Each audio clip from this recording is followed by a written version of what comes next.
Sveikas, Tadai. Sveikas. Labai džiugiuosi, kad prisijungiai pas mus į Genčių garažą. Vyrai gentyse garaže. Dar vis pavadinimas, žinai. Pending.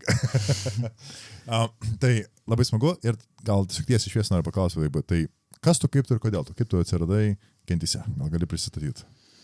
Jo, tai aš Tadas, man 31 metai, dirbu logistikos kompanijoje.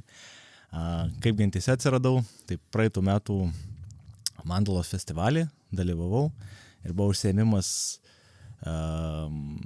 užsiėmimas su vyrais, tik vyrams, Ignas Genys vedė. Ir kaip tik tuo metu, kaip ir straglinau, kaip sakyti, su prasme gyvenime, atrodo, okei.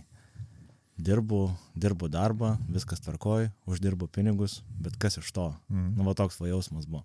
Kodėl aš kiekvieną rytą keliuosi, einu, dirbu, grįžtu, kažką paveikiu truputį savo malonumui ir einu miegoti. Ir tai 5 dienas per savaitę. Ir tai tęsiasi. Ir taip galvoju, blemba, jeigu aš taip nugyvensiu visą gyvenimą, tai mirties patale tikrai gailėsiuosi. Tokios mintis ateidavo.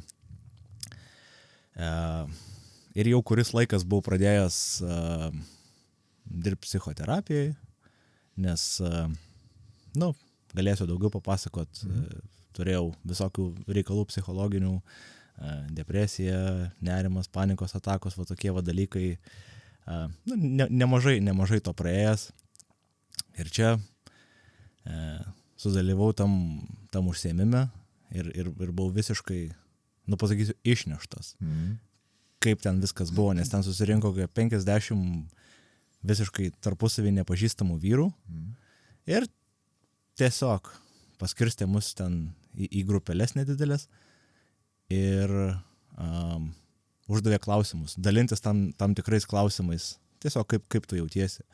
Ten klausimai buvo tokie maždaug, koks dabar mano didžiausias struglas gyvenime, kas man sunku, kuo aš džiaugiuosi, kas man svarbu. Aš ten tiksliai nepamenu, bet kažkas tokio buvo. Ir mane visiškai išnešė tas atvirumas tarp nepažįstamų vyrų. Taip galvoju, blemba, čia geras. Kaip šito trūksta, turiu porą artimų, gerų draugų, su kuriais bet kokiom temom visada galėdavau ir galiu šnekėtis. Bet kai pamačiau, kad taip galima su nepažįstamais, Ir ne tik, kad, žinai, jie dalinasi, bet ir aš dalinuosi ir man tai net nesunku daryti. Ir tai buvo kažkas, tai galvoju, čia yra vieta, kur man reiktų eiti. Dar tuo metu kažkaip ir nenuėjau iš karto. Nes atsirado galvoj ten iš karto priežasčių, tai čia dabar aš užsiėmęs, aš čia tą turiu, kai pasibaigsiu dalykus, tada pabandysiu, čia man pinigų kainuoja, žinai, tenai ir panašiai. Žodžiu, paskui rugsėjį ar spalį kažkada ten nuvariau buvo Lofto festas, ir ten visiškai random nuvariau, mano viena ten pažįstama tokia vedė diskusiją, norėjau pasimatyti su ja, norėjau paklausyti, kaip ten kas, pabuvau. Ir paskui sėdime su ja šnekam ir tam pačiam stage ateina Antanas. Aš dar Antano nepažinojau. Bet žodžiu, vyks kažkokia tai irgi ten diskusija apie vyriškumą, apie vyrus. Gerai galvoju, visai cool paklausysiu. Ir pradėjo šnekėt, pradėjo nuotraukas rodyti, ten iš festo per projektorių. Aš taip, blemba, čiagi tie patys, kur Mandaloj tada buvo. Čia tos gentys, jo. Paskui dar priėjau prie jo, po visko ten kažko paklausiau, jis man atsakė ir toks žiūri man akis ir sako, ateik pas mus. Ir aš taip, tą akimirką, good enough, dabar jau ateisiu. Geras. Tai ir atėjau, praėjau savo kursą, paskui fasilitavau, dabar vėl rudenį fasilituosiu. Taip. Super. O tai aš dar noriu grįžti gal į tą Mandalos festivalį. Tai į tokius festivalius dažnai važiuodavai, čia tiesiog irgi gausi, kad randomly tokį nuvažiavai, kuris paskui randomly papuolė tai, ko tau reikėjo. Ir paskui, ar tai buvo atsitiktinumo virtinė, kuri davedė, ar tiesiog kaip gyvenimo kelyje jau tam buvai, kur, žinai, akivaizdžiai turėjai prisivesti iki šito Mandalos įdomu. Aš net nežinau, kaip čia buvo iš tikrųjų. Taip tikrai sakyčiau atsitiktinumų virtinė. Iš kitos pusės, kad būčiau tam festivalį, tai aš tokiam keliui buvau. Aš jau iki to porą metų, sąmoningumo praktikom užsiiminėjau, meditacija, joga kažkiek tai, va tokie dalykai man jau labai įdomu buvo. Bet aišku, apie tą festivalį aš nieko nežinojau. Man jis irgi visiškai random nukrito. Mano buvus draugė tiesiog numetė man linką, sako, o gal fun? Nu gal ir fun. Nu ir va. Geras. Ir taip. Labai fainai. O tada, kai prisijungi prie ginčių tai pirmą kartą. Vis tiek aš jūs ten kiek iki 12 susirenka, yra tas facilitatorius, kuris bando įjungti. Ir gal pavadinti, žinai, pirmą kartą, kaip ta patirtis atrodė? Ar tai buvo, gal ko tikėjasi ir kaip tas pirmas kartas atrodė? Mano pirmas kartas iš vis nesąmoningas buvo, nes aš tuo metu buvau išvažiavęs, išskridęs į UK pas draugą. Tai, taip gavosi, kad sutarėm, kad praves tą pirmą kartą tiesiog padės kompą ant kėdės ir online aš prabūsiu. Tai jo, buvo keista taip kažkaip, bet kartu aš labai atviras jau buvau ir nusiteikęs, ten, ką mes turėjom daryti, kuo mes turėjom dalintis, kokius klausimus atsakinėti vieni kitiem. Principas panašus buvo, kaip pasigna irgi. Tokie atviri klausimai, atviri atsakymai, ogi mes visi susirinkę, visiškai nepažįstami dar. Tai tas buvo kitaip, nes buvo online, bet jo, aš irgi jau taip, atsivėriau, kiek galėjau, tiek atsivėriau, ten nieko neužlaikiau viduje, ta prasme, stengiausi atsiduoti procesui. Tada jau grįžau, sekančią savaitę jau gyvas susitikimas buvo keista, iš tikrųjų, kažkaip po to pirmo gyvo, tai jausmai tokie dvejopi buvo ir patiko, ir kartu nežinau, kažkaip ir nepatogu, toksai kažkoks neaiškumas, bet paskui įsivažiavom po biškį ir jo, mes spalio mėnesį pradėjom, tai va dabar visą laiką iki vasaros susitikinėjom, dabar pasidarėm tokias kaip atostogos, bet žiauriai laukiu, jau rudenį vėl pradėsim susitikimus ir, tas labai smagu turėti tą, žinai, gengą tokį, tą gentį. Nes, manau, aš šitas keistas jausmas, ten būtent buvo tie patys, kaip prieš tai, žinai, sakėjau, atėjus įvairūs pasiteisinimai, tokia emocinė gynyba, kodėl neiti. Prieš tai atėjau tie irgi, žinai, buvo tokie, arba dar kiti jausmai, žinai, dėl ko tai keista jautėsi gyvai, dalintis su vyrais, akis į akį, žinai, ir atvirai. Ne, gal to nebuvo, bet kaip minėjai, tos gynybos tokios, dėl ko buvo keista, nežinau, kažkaip, sėdi, kiek ten mūsų buvo, 10 ar 9, neatsimenu dabar, nepažįstami vyrai, ir čia nėra taip kaip feste, kad mes dabar sėdim šitas 2 valandas, šnekamės, o po to mes viskas, daugiau nebesustiksim turbūt niekada. Nors Cool Thing iš tikrųjų feste po to viso renginio buvo toksai jausmas, eini, tą pačią dieną, tą patį vakarą, susitinki kažką iš to, žinai, iš to, užsiėmimo ir taip grinai, taip, kaip per Fight Club, tokie. Mes jau turim kažką bendro. Taip, ryšys užmegztas. Ja, o va čia jau žinojau, kad, blemba, minimum 8 savaitės ir jau toks kažkoks biškiai, žinai, atsirado.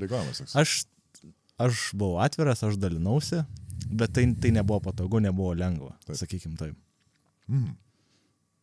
Make sense, nes čia tą kažkaip ir pastebi, žinai, kad gal savy, kai galvoju apie tokius, žinai, užsiėmimus, nes kai atrodo, porą valandų patvirauti ir kaip sakyti kviejai, žinai, pranyksti žmonės. Atrodo, kažkaip tą galima daryti, bet būtent, kai tęstinumas atsirodys, velnias, tokie biškai įsijungia, tokie gal reputaciniai vertimo dalykai, žinai, kaip mane pagalvos, bet čia gal tik pas mane tokia.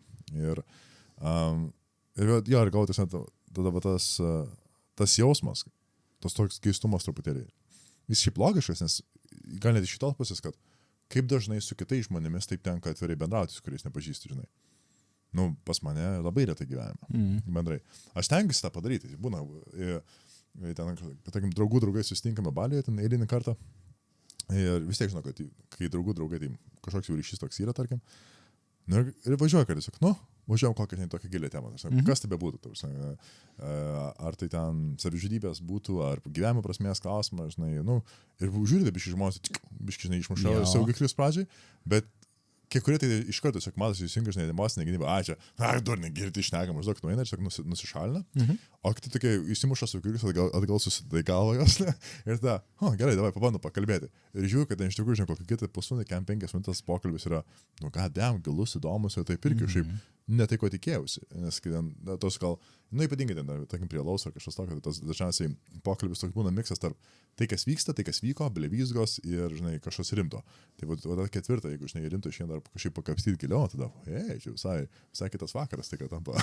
tai žinok, aš šitą dalyką irgi atradau jau po savo kurso ir kai įpratau, būti atviras su žmonėm, aš, biškiai afigėlint su šito pradėjau visur ir visada tą daryti ir provokuoti žmonės, kad irgi būtų. Ne visi pasirašo, taip, bet kartais pasirašo ir tokių gerų pokalbių kartais turiu, kad šakės su kolegom, su šiaip kažkokiais tai pažįstamais draugais, ten tokiais, draugeliais, ne draugais, vat būna labai, labai faina. Tai tikrai aš šitą provokuoju ir šito siekiu.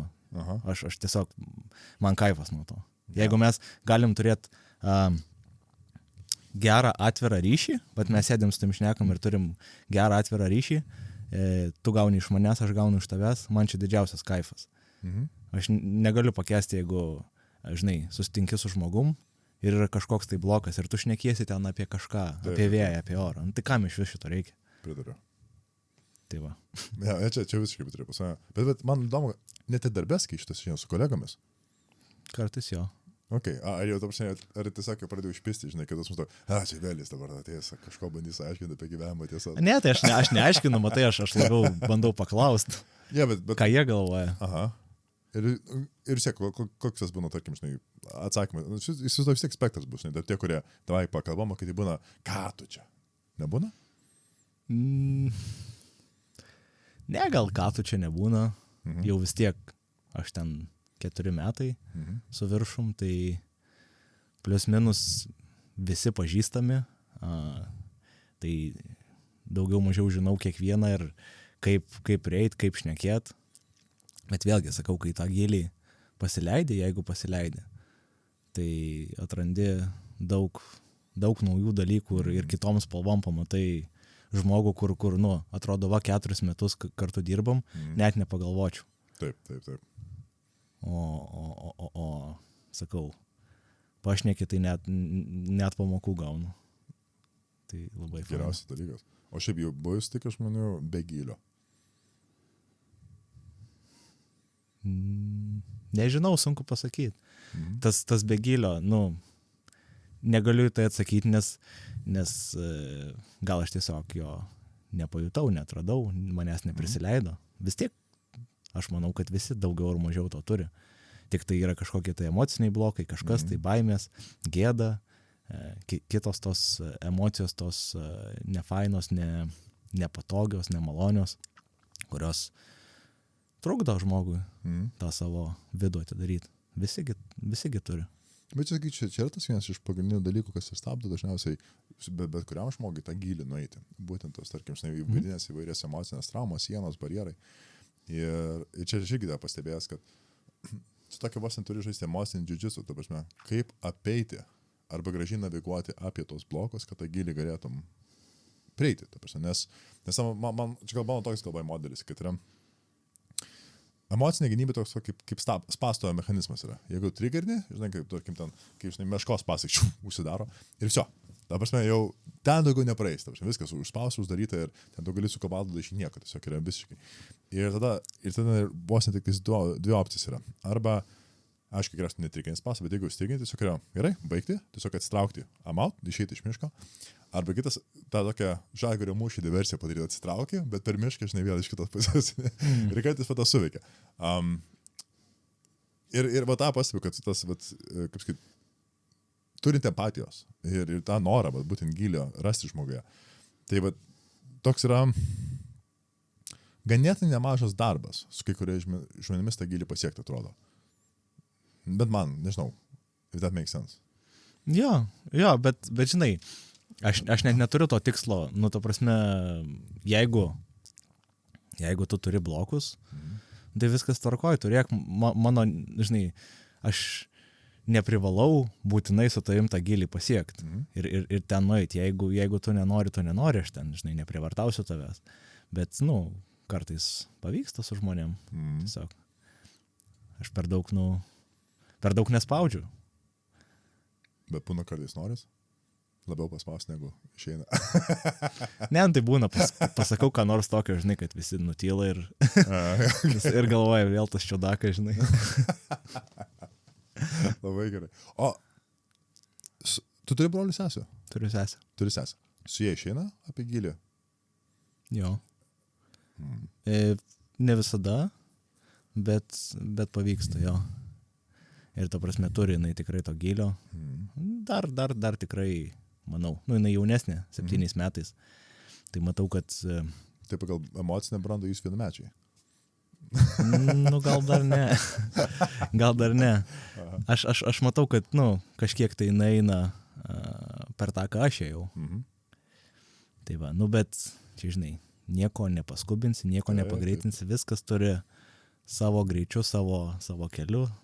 Turi, sako, visą šūdą turi praeiti vis tiek pats. Taip. Niekas kitas už to jo nepraeis. Taip. Čia man patiko, nesenai kažkur šitą citatą esu girdėjęs, kad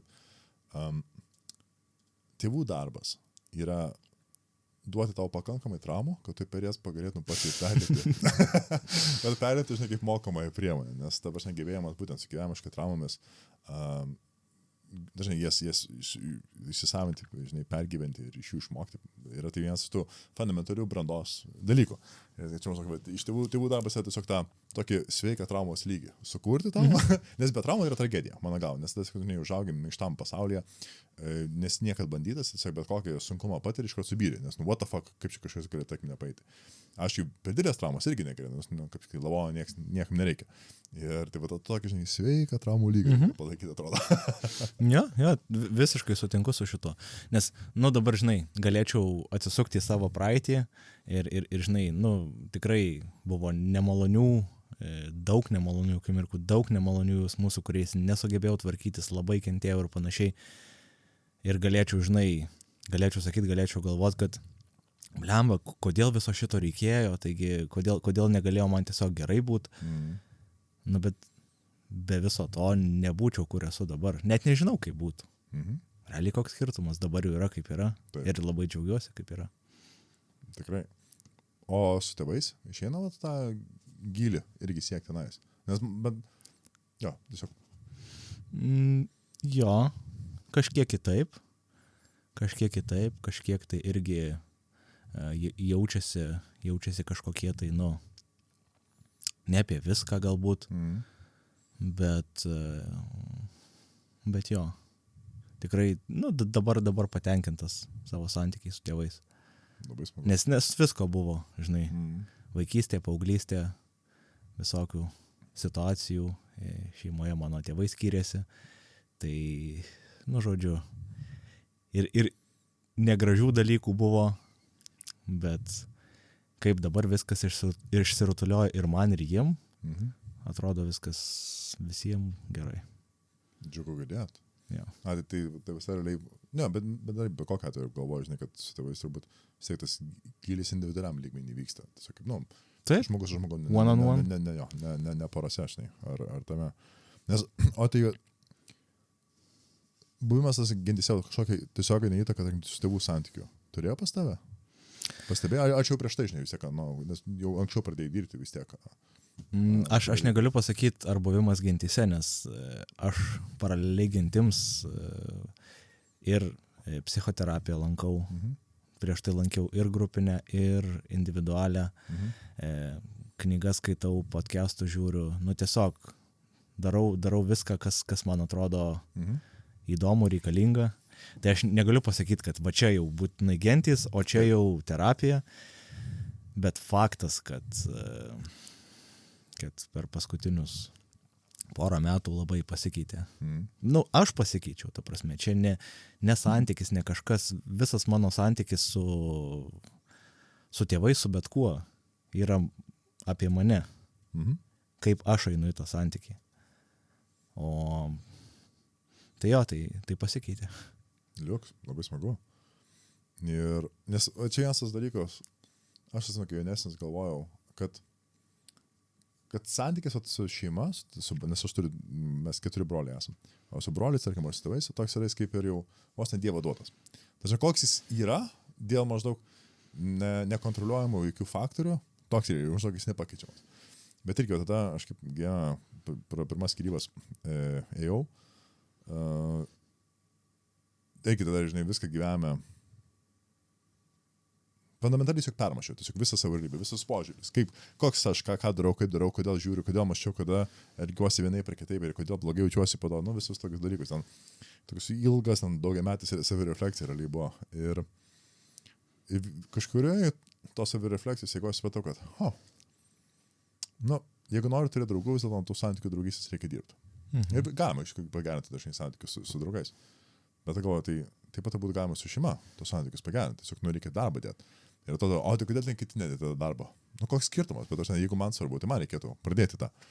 Ir tai kaip pradžiai, kadangi beveik aš tokia inercija, žinai, kur maždaug, kažkaip viskas vyksta, bet nevyksta, bet vyksta, bet nevyksta, buvo viduje emociškai nemalonu, žinai, tą padaryti. Bet kažkaip vieną vakarą galvoju, fuck it. Žiūrim, kas bus. Tiesiog tada su broliais susirašau, sakau, dabar trečiąją, kiekvieną savaitę trečiąją susiskambinu, sakau, bet kam, tiesiog valandą pasivilipa. Ir gerai, sako, davai. Okay. Pas mus nėra toks labai artimas santykis, bet, visi kaip sakyt, kaip kumštis, bet toks tylus. Tarkim taip. Ir susiskabinom ir žiūrim, kalbamės, dalinamės dalykais, aišku, lengvesnė lygiai, visą kitą, ten gilė nebuvo, bet vis tiek taip, veikia. Ir taip, žinai, taip, vis pamaudau, vis išeina, paskui taip irgi pastebėjau, kad per eilę metų, po tokias įvairias didesnės, mažesnės pastangas, tas santykis irgi drastiškai pasikeitė. Tos vėlgi mes suartėjom, nes mes visi ten buvom įsibarstę. Vienas brolis Lietuvoje gyveno, aš Anglijoje gyvenau, kiti brolis Švedijoje gyveno. Mes pasibarstė per pasaulį, bet dabar visi, kai Lietuvoje grįžom, visi susitinkam karts nuo karto. Taip, žinai, visai sweet. Bet irgi, tas toks, tas toptinimas toks rekonfiguracija, kad, ir santykių šeimoje galima vis dėlto keisti. Mhm. Jo, man tas buvo toks atradimas. Man žinai, kas buvo? Vėlgi, tik tai apie mane patį, apie mano paties lūkesčius. Buvo tas, kad, žiedavau į santykius su tėvais, į tėvus ir taip, žinai, galvodavau, kodėl va taip va, kodėl negalėtų būti kitaip, kodėl, va kaip kalbėjom, kodėl negalėtų būti daugiau to gylio, kodėl,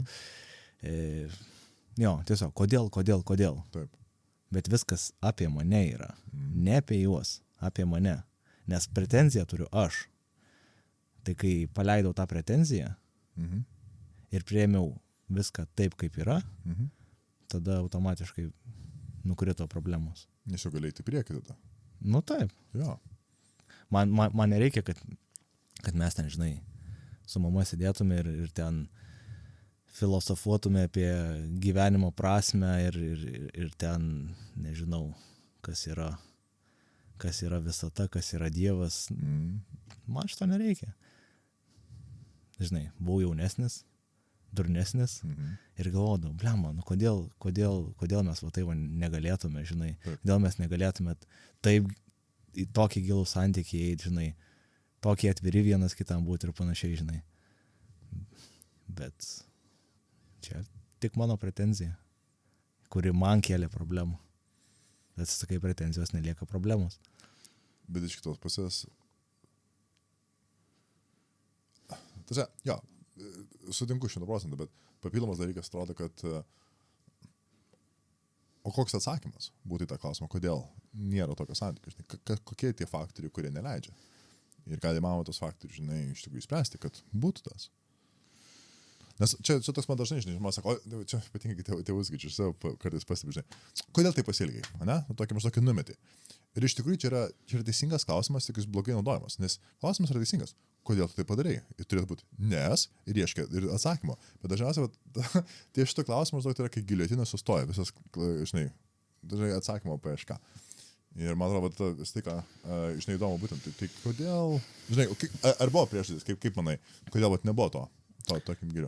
Aš tai taip galvoju, kad, nu žiūrėk, man 31 metai, aš neturiu šeimos, neturiu vaikų, aš galiu savo didžiąją laiko dalį skirti tam savęs tobulinimui, tam, kas man svarbu, tam, kas man reikalinga, savęs atradimui kažkokiam.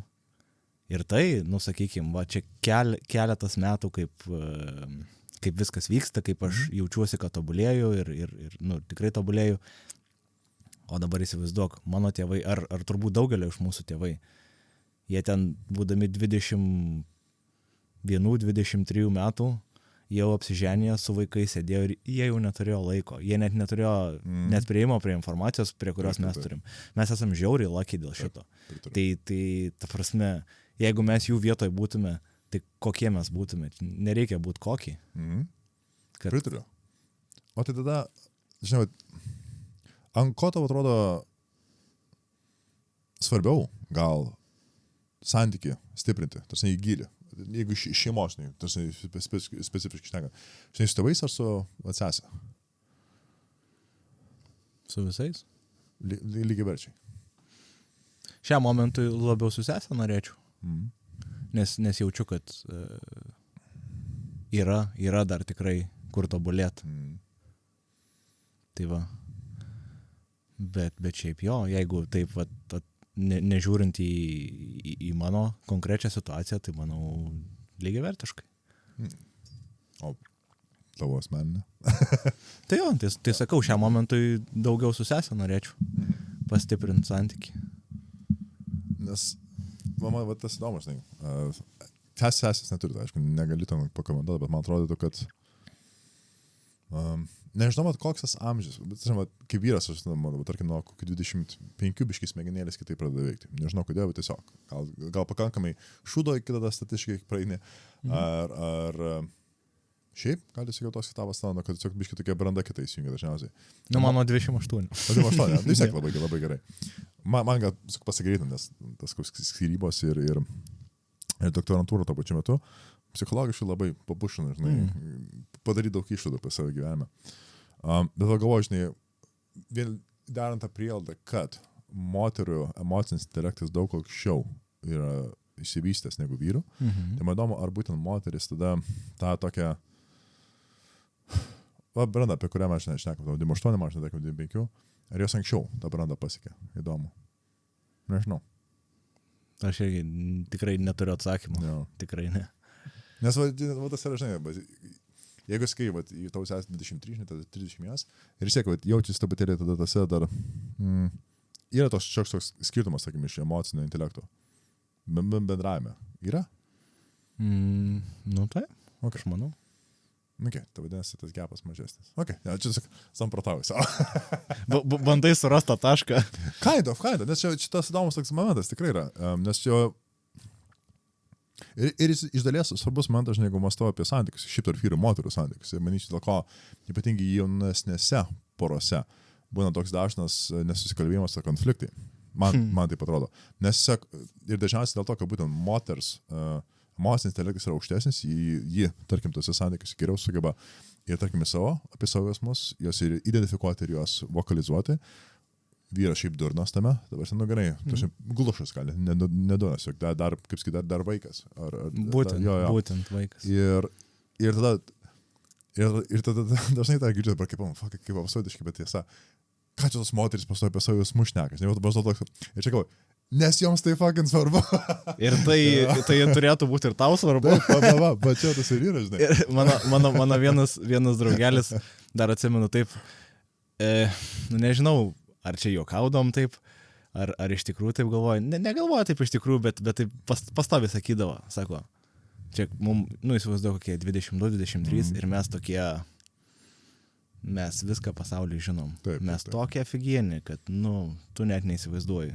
Daugiau niekada toks afigienas nebuvo kaip tada. Ir taip sakydavo, sako, vyrai turi tik tai 2 jausmus. Alkio ir fizinio skausmo. Jeigu tai būtų tiesa, kokie mes nuobodus. O. Jo, tada būtume. Bet kaip buvo, tada gyvenimas šūdas, nes arba tu skausmė gyveni, arba alke. Jo, nes vis tiek kažką turi jaust, turi kažką jaust. Būtent. Ne, tai, bet žinai, tokie būtų idealūs kariai. Galėtų tiesiog visi kariauti. Idealus net tu turėtų neturėti. Ko? Idealus net tų dviejų neturėtų turėti skausmų. Nu gal alkiai naudinga, nes ta prasme tai yra tavo energija. Nes paskui numirsi, žinai. Jo, kind of, maybe. Skausmas tai toks debatable. Nes jeigu, žinai, jeigu tau reikia mūšyje, kapotis iki pat galo, tai tau skausmas ir trikdis. Jo. Teoriškai. Jeigu tu nori gyventi taikoje, tai gerai skausmas yra. Jo. Nes tada irgi mirsi. Taip. Be skausmo. Taip. Tai vat karį, bet, žinai, karį tu ruoši karui, ne taikai.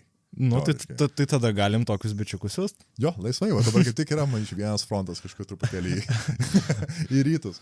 Tai va, jeigu yra tokių, tai susisiekit. Sibudau, Nėlausų, Lukšas vyras ten, kurie Lietuvoje yra, ne? Jo, nes aš ir pasigalvoju, prisimenu tiesiog savo nysę, ir iš tikrųjų galvoju, kaip paauglystė, kiek daug tų jausmų vyksta, viskas burbuliuoja vidai, ir iš tikrųjų neįsivaizduoju, kas vyksta. Ir atrodo, vienu momentu atrodo, kad tiesiog, nu, tokia yra tiesiog dabar nauja mano realybė. Pastovi jausiu šudinai, kažkas dėl kažko blogai, toks anxiety, žinot, toks jaudulys, stresas. Ir tam prireikia, dabar galvoju, turbūt kiek, kokį, vos 10 metų, kad praeitų, kol iš tikrųjų pradėjau dirbti ant emocinio intelekto, labai tikslingai, sąmoningai, aiškintis tai, ką aš jaučiu. Ir tas dalykas, kad jeigu jau suprantu, ką jaučiu, su to galim kažką daryti, tas kognityvinė elgesio terapija atsiranda, kurią savo per klaidą pradėjau taikyti. Tiesiog, per klaidą tos, kad ne jau pasišokius, neišmokau mokytis, kaip tą daryti, tiesiog gausi, kad pritaikau, paskui žinau, ką aš pasidariau. Ir galvoju, wow, tai galiu tą visą grūzą, kurį jaučiu vidai, su juo kažką daryti. And that's new. Ir tada tai būtų, o tai kodėl aš to nieko nežinau, what the fuck, kaip būtų gyvenimas pagerėjęs. Taip, bet to niekas absoliučiai nemoko. Ir čia, aš manau, kad, nežinau, po kelių šimtų metų, ten, nežinau, jeigu žmonė vystysis, nesusinaikins, tai žies istorikai į mus ir sakys, nu bet jie ir debilai buvo. Nu realiai. Nes mes savo vaikus mokom dalykų, galbūt svarbių dalykų, kai kurie nesvarbus, bet tokių essential, kur tau kiekvieną dieną yra būtina, absoliučiai jokio supratimo. Ne iš mokyklos, dažnu atveju ne iš tėvų. Jeigu tu lucky, tai gal iš šeimos gausi, bet daug kas negauna. Kaip ir mes turbūt. Panašu. Bet gerai, kad vėlgi, žinai, daugom iki to laiko gyvenime, kada gavom. Jo. Galimybę, tarsi. Kaip ir sakiau, mes lucky, kad mes dabar gyvenam tokiais laikais, kai mes galim tos informacijos gauti lengvai ir dabar nepatiriam spaudimo 23 metų jau žinai, ženytis ten, vaikus gimdyti ir taip toliau. Šitoje vietoje laisvesni esam. Ir taip puiku. Tikrai. Ir aišku, kaip sakyt, ta laisvė, ta galimybė, kurią mes turim, tai reikia labai sąmoningai stengtis išnaudoti, neišvaistyti jos. Nes aš atsimenu kažkada, man atrodo, su mama apie tai, aš irgi kalbėjau apie jos jaunystę, tarkim, žinai, kaip su tėčiu susitiko, žinai, kaip susiženė, kaip vyriausia brolis susilaukė. Ir klausiau, žinai, tai ką tu galvoji tada apie gyvenimą, tarkim, apie santykius? Tai nebuvo kada galvoti apie tokius dalykus. Tiesiog, ten tie santykiai atsirado, viskas tvarkoja. O tada kas, mokslai, darbas, pragyvenimas, išgyvenimas, išgyvenimas. Visas tas buvo survival. Ir sako, apie tokius dalykus, kaip gyvenimo prasme, nėra kada galvoti. Nes ta prasme yra paprasta išgyventi. Viskas. O tai galvoju, šitą sakau, jeigu grįžtam kartą atgal. Sakau, apie mano senelius. Mamos tėvus, sakau, vis tik, kiek jį pamena, galvoju, kaip tenas vyko. Tai sako, ten tokias dalykas kaip romantika ar meilė, ten iš vis buvo antriniam lygmenį. Tas, pavyzdžiui, ten buvo, kad mano močiutė, ten, sakiau, mano senelė, kai jie susitikė, tai nebuvo, kad ten, koks gražus kadras, ten, buvo tiesiog, aš vienkime gyvenu, man ten vieną tą ūkį pačią jau sunku prižiūrėti su, žinai, vaikais. Su kuriuo labiau apsimokėtų. Jo, gerai, sakau, ten toks vienas yra toks, biškiai, ir toks, bet su jais. Ja. Ir va tokia analizė buvo, bet tokia analizė būtų labai pragmatiška, kad su to žmogum šalia išgyventi tikimybė realiai bus aukštesnė. And that's it. O ten meilės romantikas, čia, kaip dabar, kas man daug brukama gal tas atrodo, nėra reikalingas toks dalykas. Vėlgi, gerais laikais gyvenom. Tikrai. Tai žinai, galim ir meilė, ir romantika džiaugtis, nes dabar išgyvent galim ir po vieną. Jo, tikrai tas. Nors va čia irgi tas, aišku, momentas. Atrodo, bet Lietuvoje vyrai po vieną nelabai gali išgyventi dėl savižudybių statistikos. Ir va čia atrodo... Tas... Bet čia vėl grįžtam prie to paties, ką kalbėjom. Emocinis intelektas, suvokimas, kas, kaip, iš kur, ką su to daryti. Ir lengviausias kelias, aišku, yra bėgti nuo viso to. Alkoholis, narkotikai, lošimai, you name it. Taip. O kaip žinia, tas problemos nesprendžia ir po truputį tą duobę kasa, kol iškasa tokia, kad tu pasižiūri taip, aik tu nafig. Ir viskas. Jo. And you're done. Jo, tada lengviau tiesiog jau užsikasti iš vidaus. Jo. Užsimesti ir done. Jo. Aš dabar galvoju, jeigu žinai turėtum tokią magišką lasdelę ir galėtum, žinai, jaunesnį tada, kokią amžiaus tu pasirinktum jaunesnį tada pamokyti po tokių emocijų intelekto pradmenų. Ir kaip tu tą padarytum, man įdomu. Žinau, galvojau daug kartų apie šitą klausimą. Bet dabar mano atsakymas, aš nedaryčiau nieko. Nieko jam nesakyčiau. Nes, ta prasme, aš happy, kur dabar esu. Ir aš esu čia dėl to, kas buvo. Taip, aš paprotinės, galbūt galėčiau tam jaunesniam Tadui sutaupyti skausmo, bet ir tai abejoju, nes, mes nesimokom iš to, ką mums sako, mes mokomės iš savo klaidų.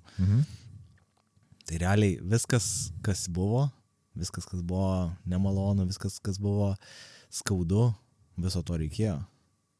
Ir visa tai yra gerai. Ir aš džiaugiuosi, kad tai buvo. Gerai, o tada, jeigu tai yra tavo klonas, tarkim, tu pasilieki su savo patirtim, savo įgūdžiais, savo išgyvenimais, ir bet turi dabar kloną, kuris, maždaug, alternatyvą realybę gali susikurti, eksperimentas, tai būdė vyksta, ne, mes dabar, we can do this shit, tai būdė.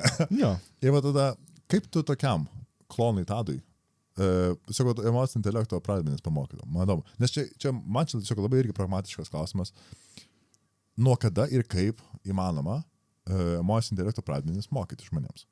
Nes aš sakau, atrodo, reikėtų nuo kuo jaunesnio, pritariu, bet kada yra per jaunas ir kokiam amžiui tą galima mokyti. Aš dar nežinau ir pats ieškau atsakymų iš tos klausimus, dėl to ir klausiu, šitą vietą man įdomu. Nežinau, bet kai uždavė klausimą, taip žinai, greitai prisiminiau, perbėgau per gyvenimą ir užkliuvau vienoje vietoje, kokių 24 metų, kai realiai pabaigiau mokslus ir absoliučiai neturėjau jokio supratimo, ko aš noriu iš gyvenimo, ką aš noriu daryti, kas man svarbu. Vadovavausi kitais žmonėm, ta prasme, mano nuomonė buvo kitų žmonių primesta, neprimesta, bet mano paties prisiimta kitų žmonių nuomonė, kitų žmonių supratimas. Ir jo, tada prasidėjo depresija, panikos atakos, va tokie baisūs dalykai.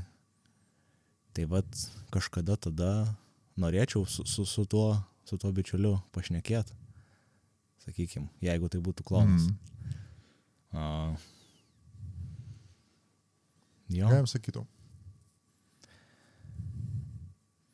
Aš visų pirma, jeigu ten mano klonas, tai jis elgtųsi kaip aš, tai visų pirma labai reiktų atsargiai man prie jo prieiti, nes jis nepasitikėtų žmonėm, nepasitikėtų svetimai žmonėm, matytų grėsmę visur, kur tik tai gali matyti grėsmę. Na, aš kai pamato, žinai, nes tu irgi jo klonas, ne, tai jis mato identišką save ir taip, what the fuck? Tai gal net pažintų, vizualiai tai gan pasikeitęs. Nusiskutęs barzdas, žinai, that's good me. Ja. Bet jeigu jau pavyktų man su juo užmėgst kažkokį tai intimų kontaktą, ta prasme, kad mes su juo į gylį kažkokį nueitume truputėlį, tai bandyčiau paaiškinti, bandyčiau papasakot apskritai, kas kas yra emocijos, kas yra jausmai, kam jos mums reikalingos, kad nėra gerų ar blogų emocijų, yra tiesiog emocijos ir jos gali būti malonios arba nemalonios. Ir kad mūsų pareiga yra suteikti tom emocijom dėmesio. Jeigu jinai yra, jinai turi būti, jinai kažką mums sako. Ir svarbu savo dėmesį viduje, ar ne, kreipti į tą jausmą, kad nereikia, nežinau, gert, nereikia, jeigu ten, nežinau, darbo diena ir dirbi, lysti YouTube'ą, nereikia nukreipinėti dėmesio. Tai vat, jo. Ir dar ką paaiškinčiau, kad seni, gyvenimas eina ratu, kaip yra karmos ratas. Aukštyn, leidžiasi žemyn. Aukštyn, leidžiasi žemyn. Visada. Jeigu žinočiau jį, o aš jį žinau, tai žinočiau, kad jisai tada, kai kyla į viršų, visą laiką tikisi, kad tam viršų ir išsilaikys. Ir jisai maksimaliai spaudžia save, kad išlikti tam viršui ir galvoju, va čia tai tikras gyvenimas, va taip aš ir turiu gyventi. Ir tu gali ten pabūti ilgiau, negu tau numatyta, ar ne, negu tu turėtum leistis. Gali kažkiek ten išsilaikyti, bet kuo tu ilgiau ten išsilaikysi, tuo tu žemiau krisi. Ir va šitą dėsnį suprast, kad gyvenimas eina ar ratu, ar bangom, vadink kaip nori, bet aukštyn žemyn. Bet sumojus laik apie nulį vis tiek lieka? Ar jis apsam būna keitino vis tiek sumoja kyla į viršų? Ar kyla žemyn? Aš turiu omeny savijautą, sėkmę, žinai, kaip tau sekasi dalykai. Tai tas buvimas apačioj man jis pats naudingiausias yra. Aš būdamas viršuje, aš tiesiog mėgaujuosi, čia kaifas, malonumas. Bet kai tikrasis augimas, tai apačioj būna. Aš tai nepasitikiu viršum. Nepasitikė? Ne. O tai kodėl? Nes aš žinau, kad būtent šikna pareistoj. Ir man tas laiką, tai ko aš dabar, kam nesiruošiu dar, bet man tas atsiranda dėjimas. Žinau, čia gal durnas ir toks saviplokas biški dalykas yra, bet dažnai, labai dažnai taip ir būna, kai jau viskas atrodo sekasi, kai sukrenta į viešas, shit. Kas dabar, žinai, kam reikia ruoštis, nes tikrai kažkas pareis. Ir kartais atrodo, jeigu toks, žinai, esi budrus, gali tos pirmosius ženklus, tokius, žinai, šauktukus pradėti pastebėti ir jau, ruoštis tam, iš dalies. Tas nuopolis nebuvo toks visus, bet nežinau, čia gal iškis skaudurna, bet aš nepasitikiu aš tuo viršum dažniausiai. Jo, tai žinai, čia, žinai, nepasitiki, jau čia yra kaip yra. Mes su šito nieko nepadarysim. Tai jeigu tu viršui, enjoy it, bet niekada nepamiršk ir niekada negalvok, kad čia dabar taip ir bus. Nes tai bus iliuzija, kuri suduš, o kai jis suduš, tau skaudės. Jo, aš supratau labai gerai už šitą paskaitą, kad iliuzija, kuri suduš ir skaudės. Aš tą kitaip esu įsivardinęs, maždaug, kai tau įsivaizduojama realybė ir tikroji realybė susijungs vėl. Nes tai yra, mano galvoje taip, ta tokia metafora sukurta, kad bet čia irgi per įvairius išgyvenimus, kad realybė yra objektyvi, kokie yra bebūtų. Tačiau jį yra, jos negali pakeisti.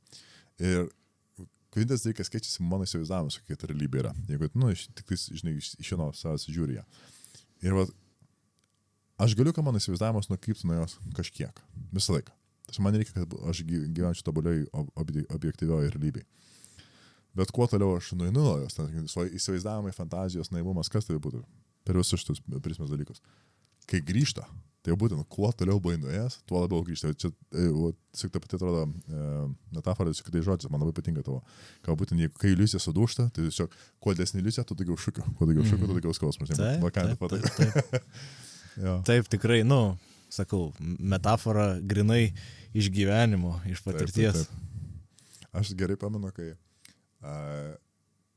norėjau mesti Lindy Hopą. Aš buvau labai užsikabinęs Lindy Hopą, kiekvieną savaitę važiuoju šokį, žinai, visą kitą fanai. Gal apie metus tada šokau ir niekad nebuvau savęs matęs iš šono kaip šokau. Šokiamas, sakė, smagu, ten fainas su žmonėmis ir visą kitą. ir pirmą, ką mane nufilmavo. Aš pažiūrėjau tą video ir va čia buvo tas dalykas, kai mano įsivaizdavimas, kaip dažnai, aš gerai jaučiuosi, visiems fainai, viskas fainai. Ir kaip aš iš tikrųjų atrodo, kai susijungia. Ai.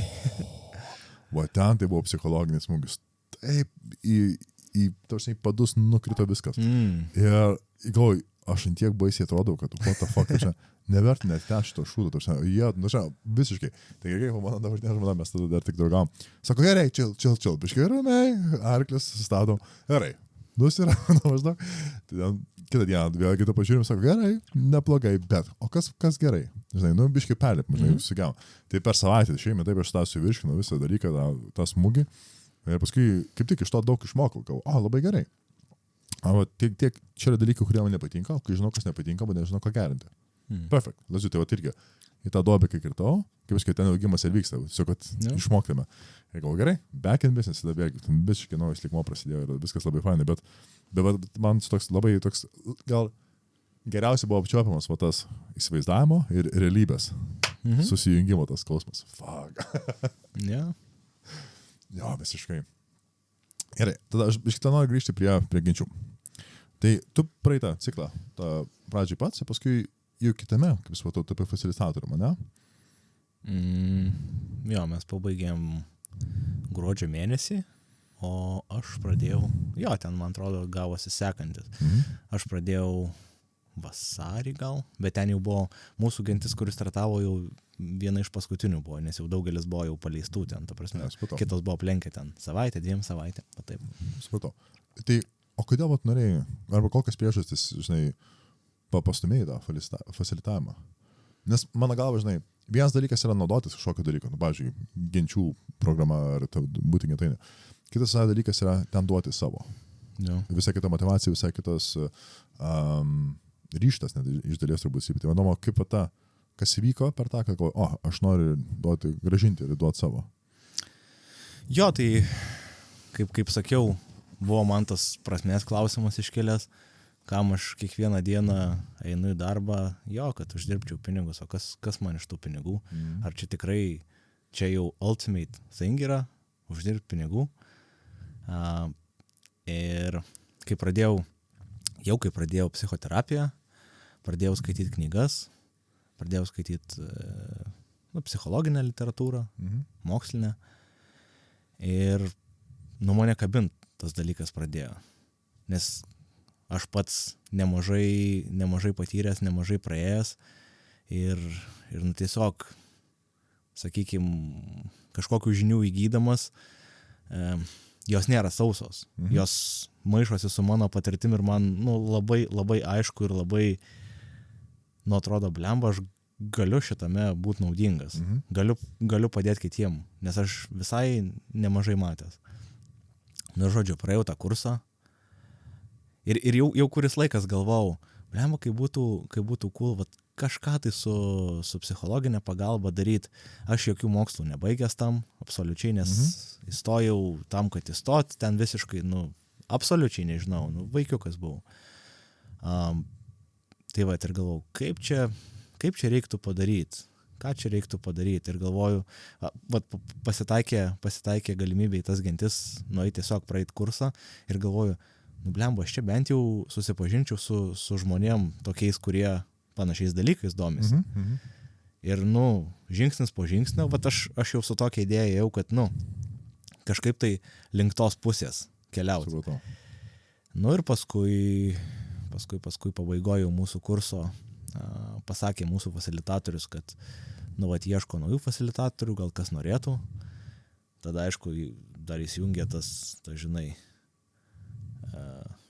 fraud syndrome, tas toks maždaug. Blemba, ar aš čia good enough, tipo, ašgi, realiai, nei mokslo baigęs kažkokių, nei nieko, gal čia failinsiu, žinai, o toksai galvoju, ne, fuck, reikia varyti čia, žinai, reikia lipti per tas baimės. Ir nuvariau, praėjau mokymus,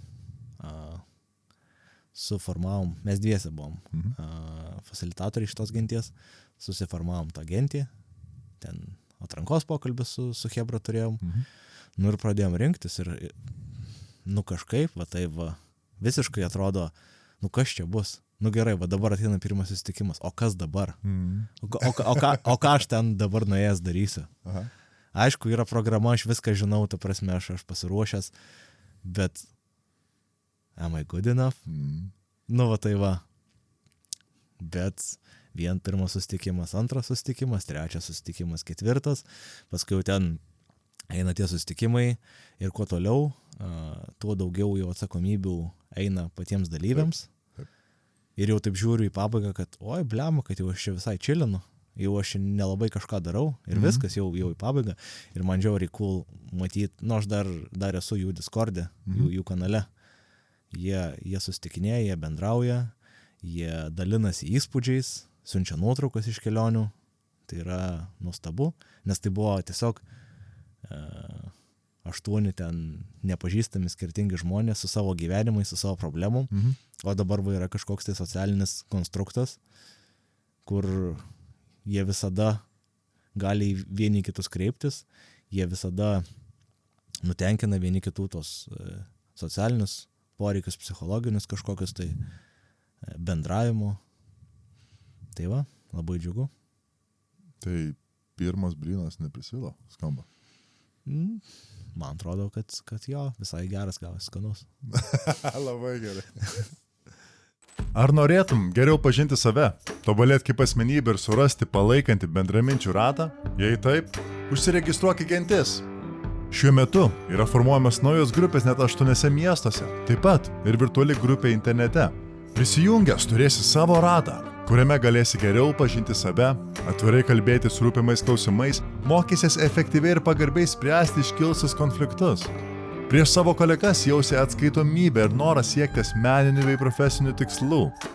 Užsiregistruok į Gentis jau dabar. www.gentys.lt. O kaip skiriasi patirtis Gentise kaip fasilitatoriumi, kaip gentainiu? Nu tai, kaip fasilitatoriui, tai pradžioje tos įtampos daug buvo. Nes aš jau čia atsakau už kažką, nu ne už kažką, už viską. Nu, kaip pusė, nes jūs dviese. Nu taip, jo. Tas pagelbėjo. Tas pagelbėjo tikrai, kad dviese buvom. Jo, o kaip gentainiui, tai labiau, žinai, ta tokia atsakomybė tik už save. Kaip aš dylinsiu su situacijom, kaip aš galėsiu ten atviras būti, kaip aš kontaktą rasiu su žmonėm. O čia jau, mes dviese atsakingi už visą procesą, ypač pačioj pradžioj. Taip. Už atranką, kad, nebūtų ten super skirtingi tie žmonės, nes turėjom tokių diskusijų, kur ten vyrai pildo klausimynus, kai aplikuoja į Gentis, ir buvo kai kurių ten atsakymų tokių, kad, žiauriai, žinai, juoda balta, pas vieną juodą, pas kitą baltą, žinai, skiepų klausimais ten, ir kas tuo metu aktualu buvo. Taip. Bet paskui ten taip gavosi, kad vienas savo norų atkrito, tai ten nebuvo tų klausimų, bet jo, nuo pat pradžių, tu jau esi atsakingas, jau tu negali tiesiog plaukti pasrovę, jau tu vis tiek turi žiūrėti, kad būtų gerai. O ir man skamba dar, kad visą tai turi padėti arba prisidėti prie to prasmės gyvenime klausimo atsakymo. Taip, absoliučiai. Aha. Nežinau kas tiksliai, nežinau kaip tiksliai, bet žinau tik vieną, kad man to klausimo nebeliko tada. Ir man Fasilituojant, prašau? Jo. Okay. Man nebeliko to klausimo, kodėl aš keliuosi ir einu į darbą.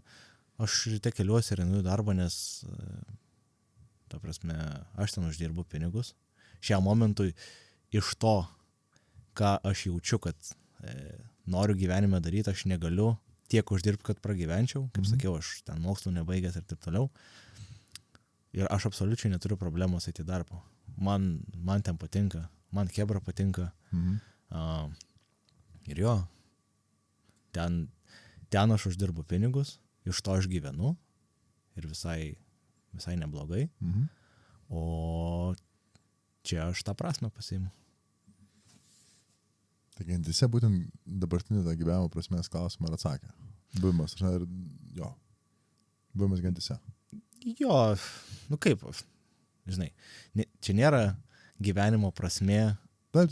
Visą laiką, po kelių metų kitaip bus. Nu, ta prasme, gal net ne prasmė, gal sakyčiau, žinai, misija gyvenime, ką aš turiu daryti šitam gyvenime, o ne tiesiog, žinai, praplauk pasroviui, bet nu, kažką tai padaryti. Tai kaip sakau, traukia mane dirbti su žmonėm, traukia mane padėti, būtent tais psichologiniais klausimais, emocijų klausimais. Ir ypač kai matau, nu, ant kiek blogai pas mus yra su tuo. Ir ne tik pas mus, nu, visam pasauliu praktiškai čia labai blogai. Tai va, tai čia buvo vienas toksai žingsnis. Dar planuoju savanoriauti jaunimo linijoje. Irgi labai, kaip sakyt, nu, traukia tiesiog. Taip. Pažiūrėti. Ir plus, nu, ir savo pačiam tos naudos ten gausiu, nes kiek girdėjau labai stiprus mokymai. Tai visai norėčiau juos praeiti. Žiauriai, kad tačiau skamba, kad jautiesi ir naudingas, ir tai tau prasminga. Va būtent šitie du tokie kertiniai dalykai atrodo. Jo, nu, tarsi tas, žinai, prasmė tai yra tarnystė tokia, nu, duot kažką.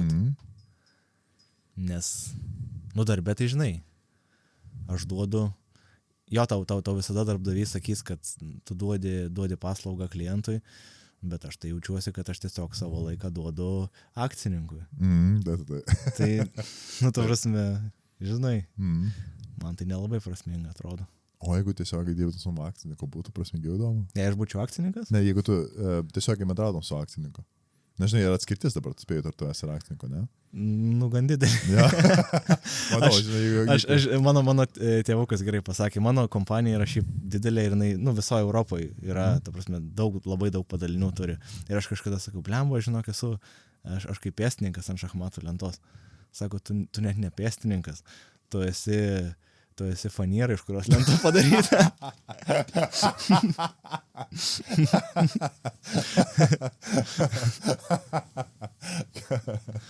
Ok, ne?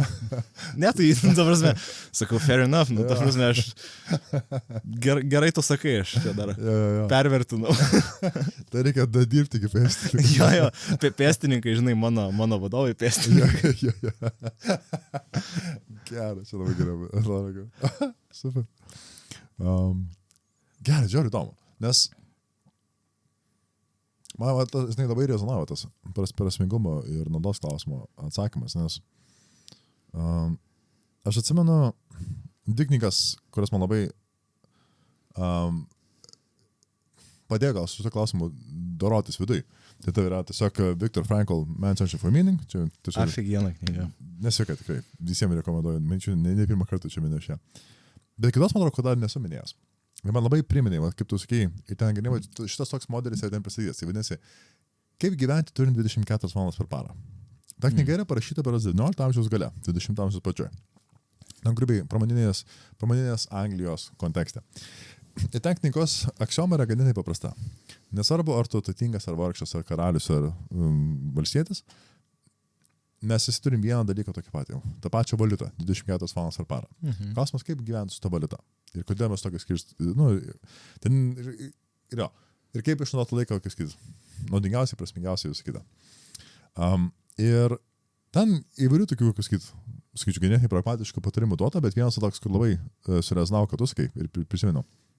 Buvo toks, kad jo. Sakraliai, dieną reikėtų išskirstyti į 3 aštunkės. Pirma aštunkė yra miegi, nes vis tik reikia išmiegot. Antra aštunkė yra darbas, būtent pragyvenimui darbas, kaip aš sakysiu, čini, kad gauti babkių, kad galėtume išgyventi. O trečia aštunkė, va čia yra svarbiausia. Nes, sako, trečia aštunkė reikėtų mąstyti, kad aš turiu antrą savo darbo dieną. Pirma mano darbo diena, pirma aštunkė, kai aš atidirbu būtent pragyvenimui, o per kitas aš turiu taip pat susiplanuoti 8 valandas savo dienos, ką aš prasmingo nuveiksiu, kur aš rasiu prasmę, naudą gyvenime, kur bus, kai man leis grįžti darbą kitą dieną vėl į tą darbą, kurio nebūtinai mėgstu, bet vėl, kad vakariai grįžti tą naudingą dalyką. Man ten įvairiausių pavyzdžių buvo, ten šachmatai, tarkim, opera, kas tai žodžiu būtų. Ir sako, nesvarbu kas, bet jeigu tu kiekvieną idealiai vakarą gali bent valandą paskirti veiklai, kur tu mokaisi, kur tu lavinės, kur tau tai yra naudinga ir prasminga, tai tau nereikia, kad ant kitos 23 valandos būtų prasmingas. Tau tos 1 valandos užtenka, kad psichologiškai ištemti ir kad užtektų visam kitam. Ta prasme, realiai. Ir aš taip, ant popieriaus skamba logiškai, žinai, bet vis tiek, tada aš kitą klausimą neatsako, o tai kas tau prasminga? Nu, čia, kur Viktor Frankl jau padeda su to klausimu, žinai, dirbti. Yeah. Bet va, toks kaip receptas, jis iš tikrųjų jau pragmatiškai, paprastai banalus, bet jis veikia, iš tikrųjų tas ir yra. Tiesiog, išsiskaptuoti va tas kelias valandas net per savaitę, net tak minimaliai reikėtų, rodo, 3-4 valandas per savaitę, jeigu tu gebėjai išsiskaptuoti laiko veiklos, kur tu jauti tikrą naudą prasme. O aš žinau, pavyzdžiui, po šitų pokalbių vis tiek aš išeinu iš tos studijos ir man toks vis laiką, jausmas sudė, kad jo, čia buvo prasminga, čia buvo gerai, nesvarbu, ar mes ten pribilivysgam, aš manęs patiksim, bet man jaučiasi gerai, o yra tas veža tikrai. Ir aš galvoju, jeigu aš tavo, tarkim, vieną bent kartą per savaitę, tas 2-3 valandas galiu pasakyti, man to kaip ir užtenka, tarkim, be kitai savaitė vėlgi. Žinai, tos motivacijos, to ūpo, to naujos energijos. Tai man labai skamba, kad būtent genysė, o tau irgi toks receptas kaip ir veikia. Taip, kaip pasakė, išeini iš pokalbio ir jautiesi, žinai, gerai. Aš atsimenu, net stebėdavausi, ateinu į ten susitikimą, ypač į pirmus susitikimus ir, dar tokia, žinai, įtampa kažkas, tai va, praeina susitikimas, tas atslūksta ir aš išeinu, einu link mašinos ir aš visą kelią šypsausi, šakės ir blemba, kas čia darosi. Ir taip, net pats nusistebėdavau. Taip. Ir taip, čia buvo geras. Taip, žinai, net nežinau, kas ten konkrečiai, man nesvarbu, žinai, kokia ten interakcija, koks ten pokalbis, kur ten kas, bet buvo geras. Ir taip, jo, šitas aфиgenas jausmas. Ir atsimenu, kitos dienos būdavo belenkokios. Taip. Po to. Taip, kitą rytą atsikeli. Fuck yeah. Jo, tas veža toliau, kai aidas jis dar vis eina ir paskui... Afterglow, visiškai, jo, aš kaip paskui silpsta, bet jis yra, tikrai. Bet tada vėl užsimeti kitą savaitę. Ir vėlgi, ir važiuoji. Ja. Ir, jo, tikrai, ir labai fainas, sakyčiau, bet toks yra, kaip ir, gal, žinai, kas klausosi, kurie bando to tokį, kaip rasti, kas yra prasminga. Iškok va to. Iškok va to jausmą. Ja. Kur išeini iškok, jo, va. Ir žinai, aš nesakyčiau, gal pridėčiau iš savęs. Ieškok to jausmo, kad tai būtų, kad kai esi blaivas. Tarsi, kad nebūtų, nes tą jausmą gali, žinai, ir narkotikas, ir alkoholis, tarsi laisvai susigeneruoti. Ne, aš sakyčiau specifiškai, ieškok kažkokios veiklos, po kurios išeini ir buvo būtent blaivas, būdamas tą jausmą jauti. Nes, sakyčiau, čia toks kaip ir prieš tai, žinai, pasakai, jausmai yra tam, kad būtent, žinai, išjausti kaip dėmesį, jos suprasti, kas yra. Ir va čia, jeigu pradėti kaip dėmesį šitą pastebė, va čia ta kelrodė žvaigždė veikia. Man atrodo. Jo, visiškai. Aš kažkaip sakau, man taip gavosi, žinai, neskaičius, netyčia tą atrast, taip. Bet, aš buvau lucky enough, manau, ir labai džiaugiuosi. Super, tikrai. O dabar, kaip žinai, kaip fasilitatorius, tai sen vis tiek gentyse dar daug įvairių papildomų veiklų vyksta, ne tik tai su kad ten su kiekvieną vakarą suini ir panašiai. Tai kokių tų kitų periferinių veiklų, kur, tarkim, ar tu buvai ir dalyvai, kur tiesiog radai, čia buvo geras. Žinai, kur, gal irgi, nemanai, kad būtum, žinai, radęs. Arba kur, irgi. Jo, tų veiklų tai praktiškai, net ir dabar vasarą, praktiškai kiekvieną dieną, bent jau darbo dienom, kažkas tai vyksta. Wow. Jo, tai iš tokių, kas man patiko, su Gedu Motiejūnu apie santykius su moterim. Labai fainas dalykas, ta prasme, vyrai dalinasi savo patirtim, savo sunkumais ir, tikrai čia mums svarbus dalykas. O, taip. Dabar naujas toksai yra apie svorio metimą, emocinį valgymą, šitus dalykus, nes su šituo irgi straglinau. Tai kažkaip, ten jaučiu, ten net nelabai, kažką daug pasimt, aš ten jaučiu, kad daug duot galiu, nes, šitos patirties nemažai turiu. Dar kaip tik šią savaitę buvau, labai fainas toksai renginukas, vienas gentainis, Andrėjus toksai, dabar yra pas save į namus priėmęs karo pabėgėlę, tokią ukrainietę su šeima, ir jinai yra vokalo dėstytoja, mokytoja, ir dainininkė. Jie daro tokią praktiką prisilietimas prie jausmų, prie emocijų per muziką, per dainavimą. Ir daro dabar jau Gentyse šitą dalyką. Mes kažkada tai pabandėm, kai buvom pas Andrėjų, fasilitatoriai. Ten laiks nuo laiko Andrėjus pirtį padaro. Su boksu ar be boksu buvai? Ta kartą be boksu. Vietoj bokso mes šitą praktiką darėm. Atsiprašau. Turėjo būti su boksu, bet sako, vat yra Marina, jinai, žodžiu, tokį dalyką daro, gal jūs Hebra norėtumėt. Aha. Ir mes tokie, gal, ką žinau, bet tai čia dainuot reikės. Bet gerai, padainuosim. Tai va, ir dabar pradėjau daryti Gentyse. Tai aš nežinau, ar kas savaitę, ar kas 2 savaitės, bet va šią savaitę kažkaip užmačiau, kad vyksta, tai sudalyvavau. Tai labai, labai fainas dalykas. Iš vis, daugam tas dainavimas turbūt yra toksai tabu ir kažkokia tai gėda, kažkokia tai baimė. Matyt, galvojam, kad mes nepakankamai geri tą daryti. Nežinau, gal irgi kažkuriuose vietose gyvenime sutraumuoti dėl to, bet faktas vienas, kad jeigu tu atpalaiduoji, ta prasme, kaip pasakyti, perlipi tos jausmus, tą baimę, net neperlipi, tu tiesiog išreiški per dainavimą, jeigu leidi savo nors truputį pabandyti, tu bent jau man, ir vat pirmą kartą, kai darėm, žiauriai bijojau. Žiauriai buvo baisu, ir atrodogi ten visi pažįstami, žinai, koks skirtumas. Ir nieks ten nevertina, yra taisyklė, kad, žinai, negali vertinti ir ten iš vis nieko sakyti, čia ne apie techniką, ne apie dainavimo, ten grožį, balsą, net ne apie klausą, apie nieką, čia tik apie jausmus, tik apie emociją. Ir ten dar tikrai nebuvau blogiausias. Kad jau vertinam. Kad nevertinam, bet nebuvau blogiausias. Bet vis tiek buvo sunku. Bet buvo pelen koks kaifas, kai perlipau tą. Žinai, net visas veidas jaučiau karštas, raudonas, žinai, spaudimas sukilęs. Bet tada išdainavau, kaip jaučiuosi, ką jaučiu, žodžiais, apie baimę. Ir žinai, buvo realiai ten iš pradžių pradeda nuo regio ritmų, paskui, žinai, ten bliuzas, rokas, dar kažkas, man atrodo, buvo, dabar nepamenu.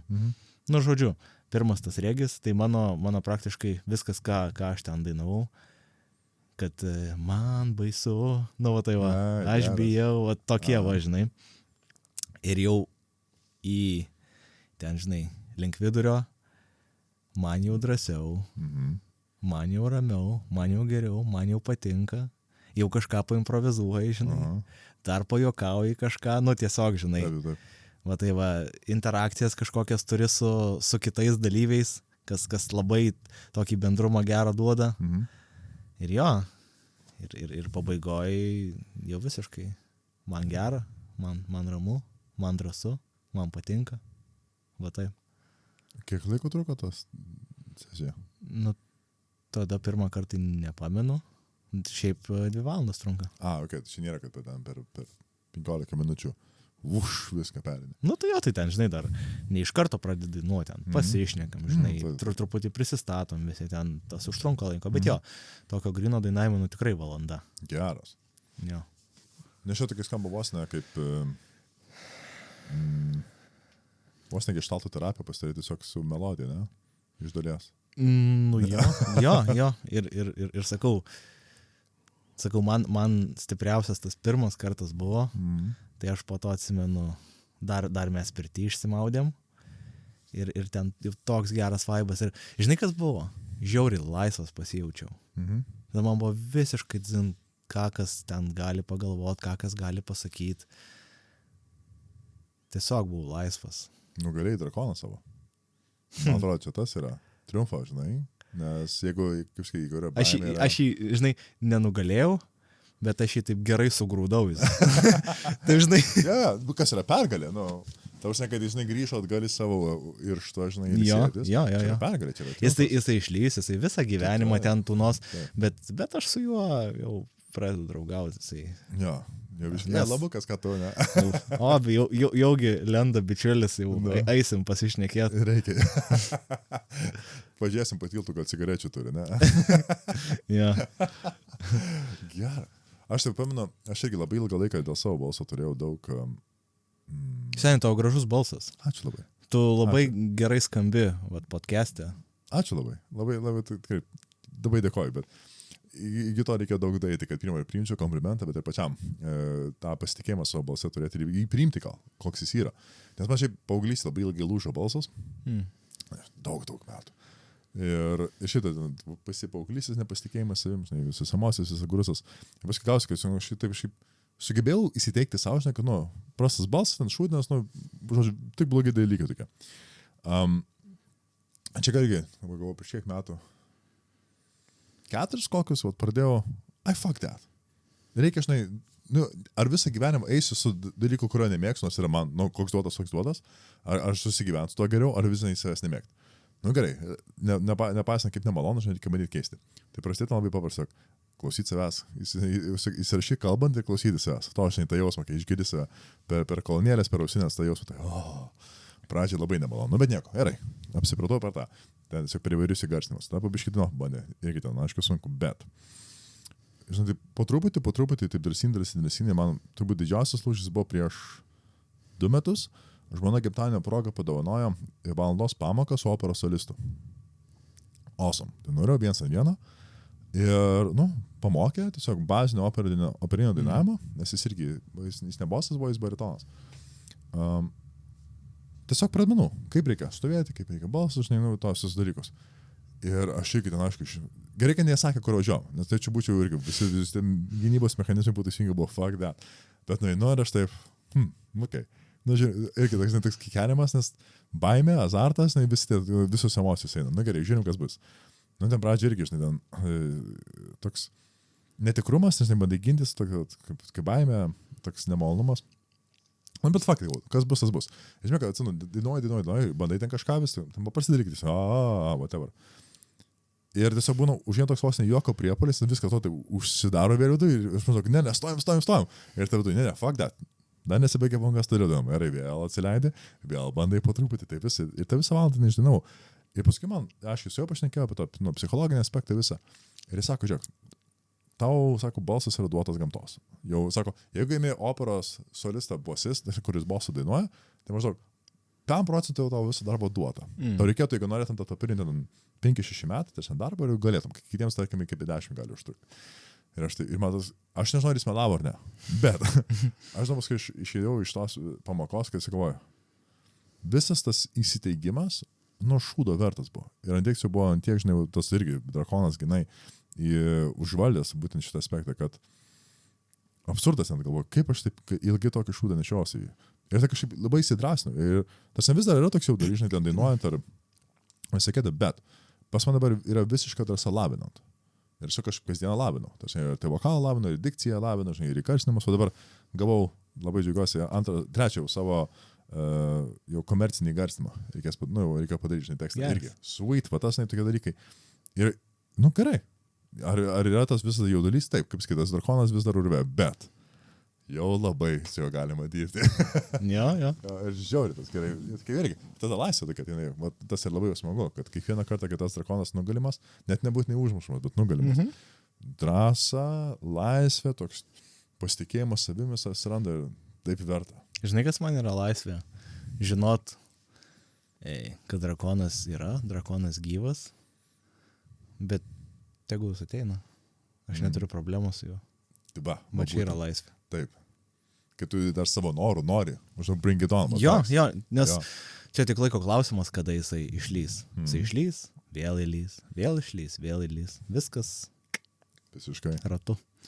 Matai, iš šitos drakono pusės man labai viena iš Petersono idėjų buvo, kad maždaug maždaug kam ruoškis gyvenime. Aš sako, geras pavyzdys tau, jeigu nežinai, ką daryti gyvenime, ruoškis, kad per savo tėvų laidotuvės tu būtum tas žmogus, pas kurį kiti galėtų įti paguodos. O būtent tiek tu būtum tvirtas. Ir man tas kažkaip surezonavo, aišku, ten tėvų, žinai, mirties baimė vis iš to pusės, bet kiek mąstau, žinai, apie tokią situaciją iš tikrųjų. Va čia jau vadinasi, va turi tą laisvę, kad, žinai, drakonas esi pašabojęs, kad net ir tokios tragedijos akivaizdoj, tu gali būti ramstis kitiems. Ir iš tikrųjų, čia labai geras siektinumas. Ar išeis tą pasiekti, nežinau, gyvenime, labai nelaukiu tos dienos, kuri vis tiek, aišku, anksčiau ir vėliau ateis, bet kaip siekimybė tikrai, visiškai pritariu tą laisvės apibrėžimui tau. Jo. Ką te? Matysim. Žiūrėsim. O šiaip, kalbant apie laisvę, galim pasidalinti, biškai pakalbėti apie mūsų labai irgi vieną hobį. Pasaudasėjantį One Piece. Labai maloniai norėčiau tai padaryti. Labai gerai, važiuojam. Čia gal šitas seksija kažkas praskipins, bet iš tikrųjų ten laisvės motyvas yra absoliučiai per viską, nuo pabudžios iki galo. Ir jis yra svarbus. Man patiko, gerai, kas nežino, kas yra One Piece'as. One Piece'as turbūt yra dabar sėkmingiausias pasaulyje japoniškos animacijos produktas, jeigu taip galima sakyti. Jis jau dabar 25 metų jubiliejus berods toj bus. Jau berods, jeigu neklystu, eina. Anime nuo 99. Jo, manga nuo 97. Tai 25 mangai, taip. Jo, 25 mangai metų jo. Ir jis, man atrodo, jau nuo pernai ir užpernai Batmano komiksus, tarsi, pardavimais perlenkė. Nes jo, tarsi tik Supermaną liko berods pasivyti. Tai yra milžiniškas anime, ten yra, jis yra tiems, kad žino apie piratus, animacinius piratus ir kiekvienas ten turi kažkokią supergalę. Bet skaičiau, būtent pagrindinė mintis to, bet man taip atrodo, būtent yra laisvės klausimas. Laisvė būti tuo, kam nori, su draugais, aišku, tas nakama, tas visas motyvas būtent. Ir su draugais džiaugtis tą gyvenimą laisvę ir tau daryti. Manyčiau, tas piratai ir tas jūros ir žemės motyvas yra labai tą net fundamentaliai simbolizuoja. Nes žemė yra uždara, yra sala, yra uždara, joje gyvenimas virsta, bet yra būtent kažkoks yra kabutėse kalėjimas iš dalies, žinai. O būtent, žinai, iškeliavimas jūra, bet ten laisvė yra, nes yra visos galimybės, visos pasaulis, kas ten bebūtų gero, blogo, viskas va tai laisvė, žinai, išlypė tai tarsoj. Jo, tai va čia grubiai yra One Piece tokia grubiai idėja. Jo, tai aš taip rezimuočiau galiu. Kaip tu rezimuotum One Piece, kas tai yra tau? Viskas. Labai gerai. Aš žmonėm, kurie to yra nematę, aš sakau, taip apibūdinu, kad tai yra geriausias piece of content, kokį aš esu matęs gyvenime. Ir man tai yra understatement. Žmogui, kuris to nematęs, aš net neturiu žodžių, kuriais aš galiu paaiškinti, ką man tai reiškia. Ant kiek tai yra man svarbu gyvenime, ant kiek ta idėja man yra svarbi gyvenime, ant kiek ta laisvė man yra svarbi gyvenime, ant kiek santykis, ant kiek aš noriu su savo artimai žmonėm būti taip, kaip Luffy's yra su savo artimai žmonėm, taip, su savo nakama. Ja. Tai yra kažkas. Ir aš žiauriai džiaugiuosi, kad turim progą kažkiek tai apie tai pakalbėti. Ir aš noriu tikrai kiekvieną iš žiūrovų pakviesti, jeigu jūs išžiūrėjote šitą pokalbį ir jums buvo įdomu manęs klausyti iki dabar, tai duokit šansą, pažiūrėkit. Tai va. Ir tarp kitko, kai kalbėjai apie savo drakoną, tai aš, tada dar nenorėjau sakyti, bet dabar tai pasakysiu, aš savo žinai, tam demon davęs vardą. O, geras. Kaido. Neblogas. Tai va, this is pretty strong. Jo, jis toks, kaip sakyti, world strongest beast, ne? Jo, world strongest creature. Jo, creature, jo, net ne beast teisingai, taip. Jo, čia labai teisingai. Tai va, tai jeigu gali su juo one-on-one būt, jo, tai tu stiprus jau. Jo, stiprus. Tai vienas iš stipriausių visoje planetoje. To tikrai. Ir jo, čia tada noriu pridurti tie, kurie nesat žiūrėję One Piece, nori pabandyti. Pabandykite turbūt bent iki Bugio. Tavas ten, man atrodo, trečias yra ta tsunami, kas susipažįsta. Ten, grubiai gal 12 serijų. Yra. Tiesiog nemeskit po pirmos. Jo, nes pačioj pradžioj tikrai norisi mest. Aš žinai, nuo ko pradėjau. Yra filmas išleistas Nami Arkos. Ten gal trečia arka. Yra filmas. Aš tą filmą pažiūrėjau ir tas filmas žiauriai sums up viską. Taip, parodo apie ką yra Luffy's, apie ką yra Straw Hatai, apie ką yra One Piece'as. Ir paskui pradėjau nuo pradžių žiūrėti. Taip, nes Nami Saga tokia pirma, skaičiau, emociškai stipri buvo jau. Ten jau kur jau susigraudinau. Jo, tikrai, aš irgi ten nespoilinsiu, bet dažnai tikrai ten ta pirma scena ten įspūdinga. Bet man tas yra, iš to susigaudinimo, aš esu ne kartą nuoširdžiai verkęs per One Piece, dabar kur raudi ir besikukčydimas jau. Ir atsimenu, kai aš univerį dirbau IT office, čia bakalauro metais, aš turėjau sekmadieniais ten sėdėti, žodžiu, office prižiūrėti kompus visą kitą. Ir būnau, kas ant kartą ateidavo, aš instantai, neprisijungi prie Wi-Fi, whatever. Ir ten žiūriu One Piece ir tą dieną žiūrėjau Nico Robin istoriją. Ta visą backstory. Oi, ten sad. Man jaučiu, tas buvo vienas iš liūdniausių iš visų, kurių buvęs. Ir aš atsimenu, aš taip sėdžiu kaip dabar, tarkim, čia kompas, čia stalas. Ir ten mano padešinė duris, per kurias einu, tos duris stiklinės. Tai man teoriškai mini žmonės, bet ten gali koridorius biškai galas. Tai žiūri tą istoriją ir aš taip tiesiog pasidėjęs ranką, nes aš man gali visas veidas, tiesiog bėga ašaros, nerkliai viskas. Ir tiesiog, dabar čia, žinai, bandu tą visą emociją, perimti, kad ten rodo, bet dabar čia, kad tik nieks neteitų, nes nežinau, aš sugebėsiu paaiškinti, nežinau, kas vyksta. Jo, o kaip paaiškinti? Ne, visiškai neįmanoma. Tu turi pažiūrėti ir labai nemažai. Jo, labai. Kad tu suprastum.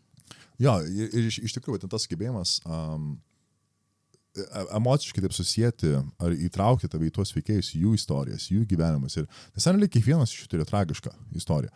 Turbūt, Nami tokia buvo pirmas, daug kas sako, Tonio, Chopperio, ta labai buvo stipri daugam, tai yra viena iš stipriausių, tokių, emociškai liūdniausių, kur buvo. Jo, bet ten realiai visi tragedija yra grįsti. Ir to pačiu gal, bet tas įdomu tokį tikrumą gyvenime, kur nepaisant to, kad jie visi, žinai, iš tragedijų yra atėję, jie būtent atradė save, atradė va tą nakamą, tą savo įgulą, tos draugus, jie vis dėlto sugeba džiaugtis gyvenimu ir tos iššūkius gyvenimo priimti ir eiti į priekį. Ir skaičiu, va, tas ir labai rodoma. Vos net, tai, skaičiu, tai kaip, tai pirmoji, ta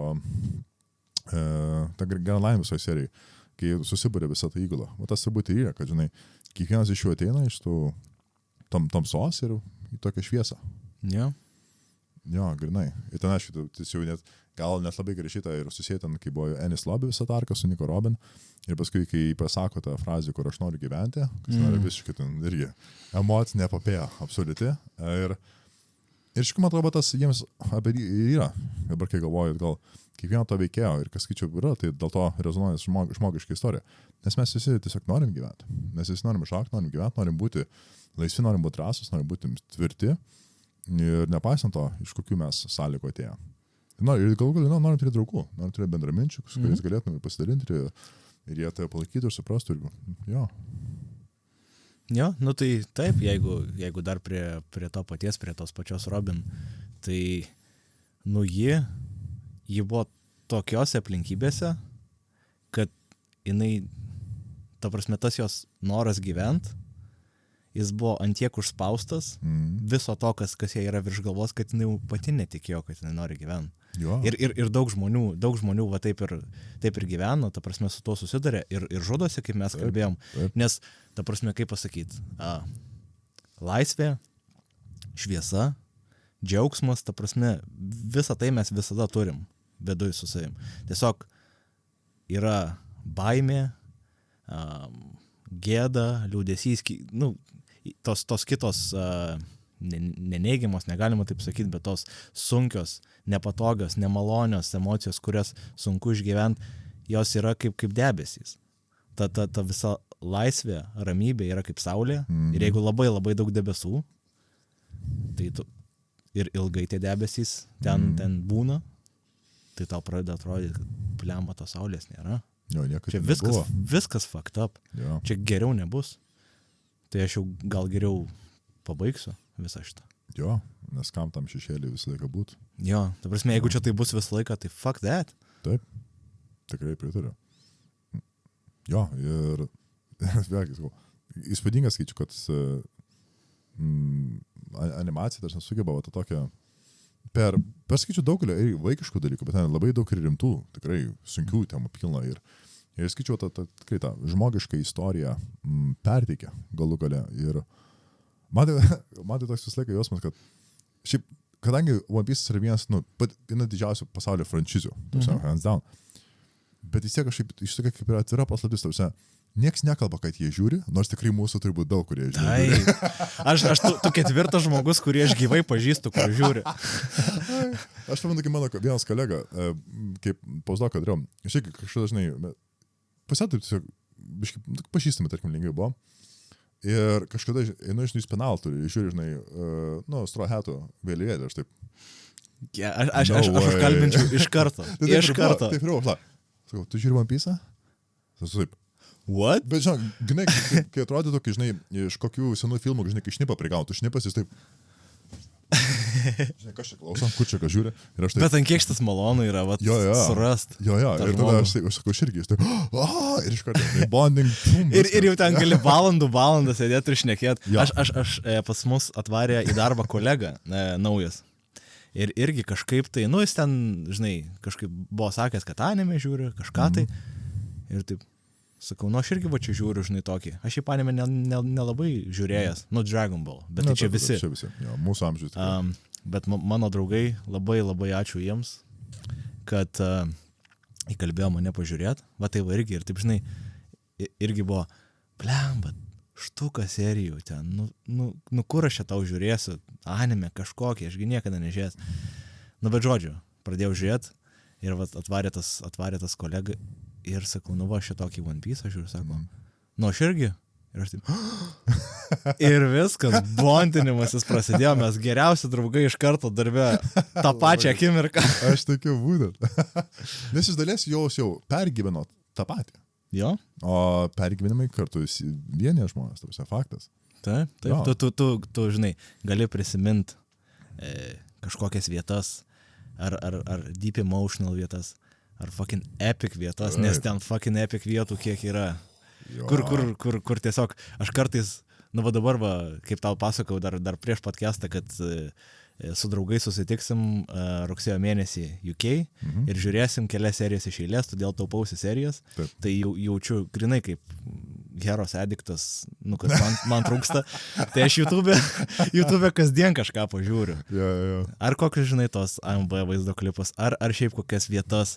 Taip. Arba, dar, nežinau, jeigu nežinai, tai tau parekomenduočiau, yra toksai bičiukas Ruf Senpai. Ruf Senpai? Jo, jisai daro, tiesiog žiūri One Piece'ą, daro tos reaction videos. Bet jisai žiūri, dabar jisai Zou tik tai dar. Okay. Tai po 2 epizodus per savaitę išleidžia, tai 2 savo epizodus, ten 8 serijos. 4 ir 4. Taip. Tai jisai supranta dalykus. Labai gerai. Jisai verkia, juokiasi, ten... Tu patikėk, jisai turi full sleeve, grinai One Piece'o jo, nice. Ir ant kitos rankos irgi dar. Jis dar net nedažiūrėjęs. Labai gerai. Aš tai tą Grand Line Review, tą YouTube kanalą senai atradau. Ir nes, ten iš tikrųjų pirmą kartą, aš mėgau One Piece'ą žiūrėtus, visai ką patiko. Bet kai tą pradėjau žiūrėti, aš pradėjau galvoti, analizuoti apie tą pasaulį. Jį dar labiau įsigilinau, nes ten labai įdomu, ten kai pasižiūri, ten kai pasiėmė to... O jie tokie dabar, tas, kur su spirokliniam kojam. Bellamy. Jo, Bellamy Dehaina. Pavyzdžiui, to veikėjo prasmės, ten ta epic buvo apie tą, ten hands down. Bet kai jis panalizavo būtent jo arką, tas ne ką iš tikrųjų jo pačiu kaip Bellamy visą kitą. Ir aš tai, shit, čia da tiek sluoksnių yra. Ir gal, nes man atrodo, vienas iš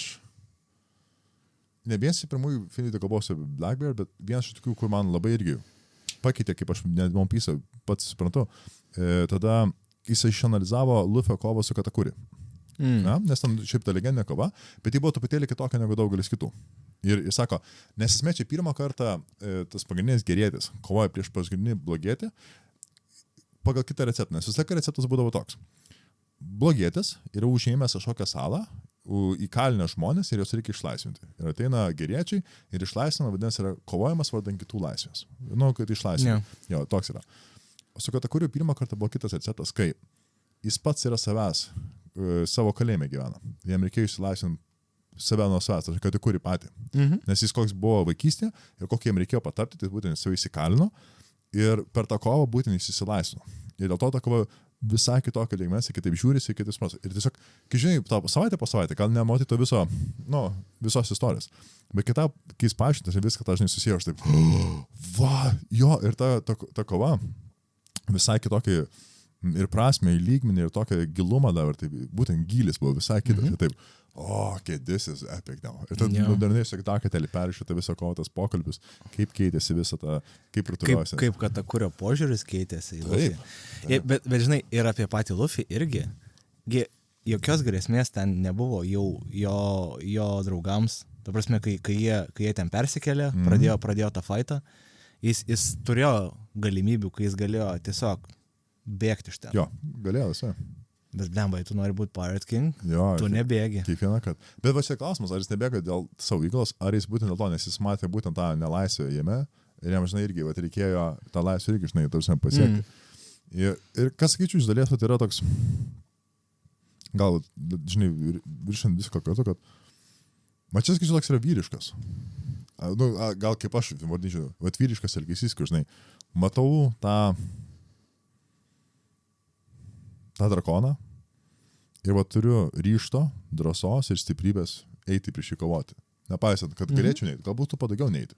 Bet ne, jį reikia, žinai, jį privaloma, nes nugalėjus tik jis bus geriau. Ir va čia klausimas, o kas tavo būtų ta vyriška?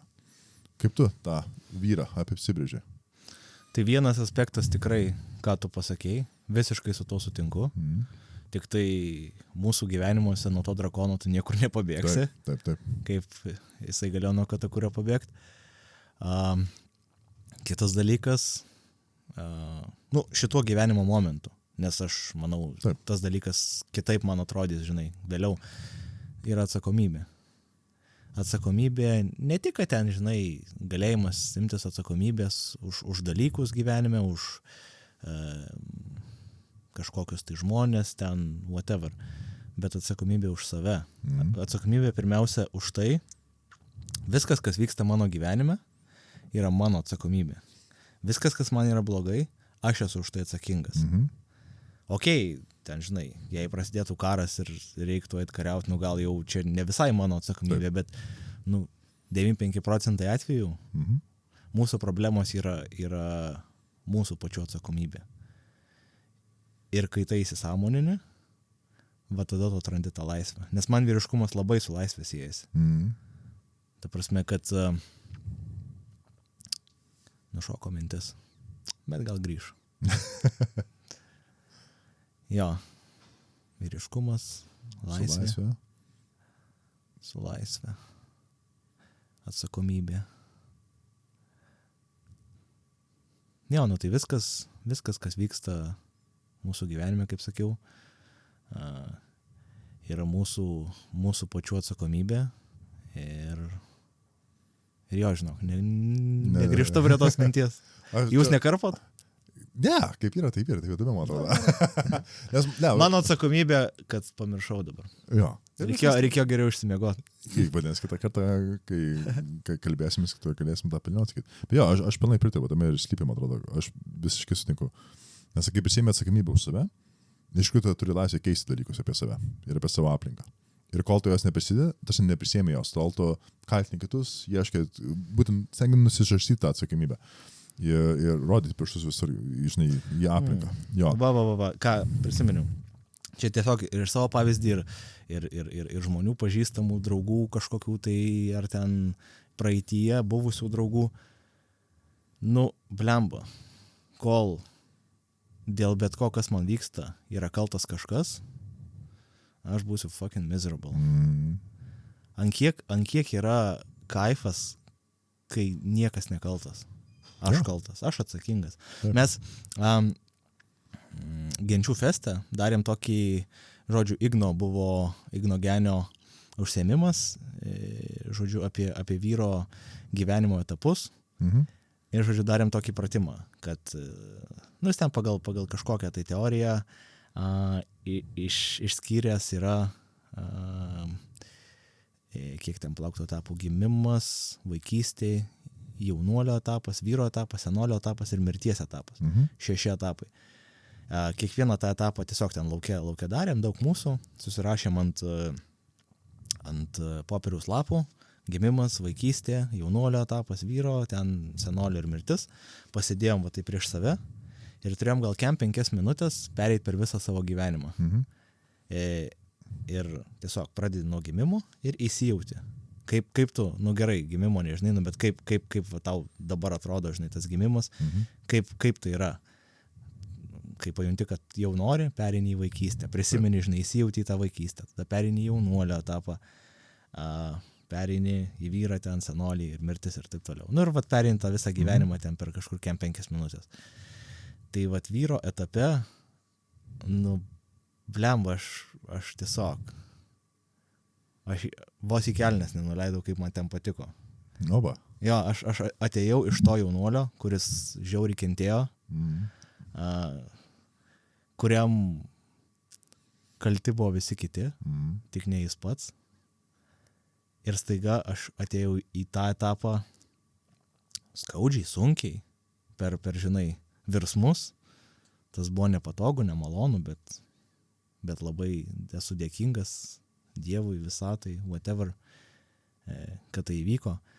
Ir vat, darydamas tą pratimą irgi atsistojau ir taip, blemba, va tai va savo galvoju, tai ant kiek čia zaibys yra, ant kiek čia gerai, ant kiek gerai, kad aš už viską atsakingas savo gyvenime, kad ne kažkas tai kitas. Taigi aš laisvas dėl to. Taigi čia yra nuostabu.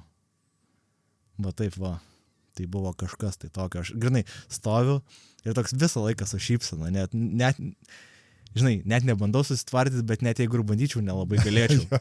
Ir taip belenkas. Nice, žiauriai gerai. Jo. Tai labai fainas pratimas, tikrai.